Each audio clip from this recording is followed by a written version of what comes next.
বুয়া বুয়া স্লোগান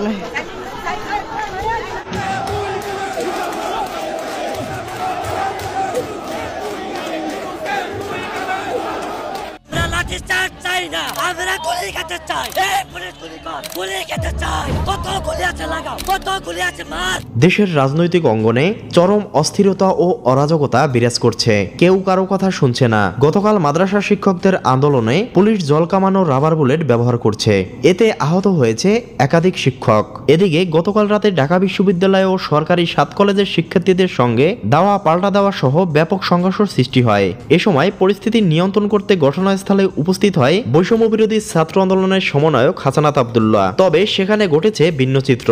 হাসানাত আব্দুল্লাহকে দেখা মাত্র তাকে বুয়া বুয়া স্লোগান দিয়ে গণদোলাই দেওয়া শুরু করে উপস্থিত শিক্ষার্থীরা। পরবর্তীতে কিছু শিক্ষার্থী হাসানাত আব্দুল্লাহকে সেখান থেকে নিয়ে পালানোর চেষ্টা করে এবং সফল হয়। সেই ভিডিওগুলো ভাইরাল সামাজিক যোগাযোগ মাধ্যমে। প্রিয় দর্শক, এ বিষয়ে আপনার কি মতামত জানিয়ে দিন কমেন্ট বক্সে।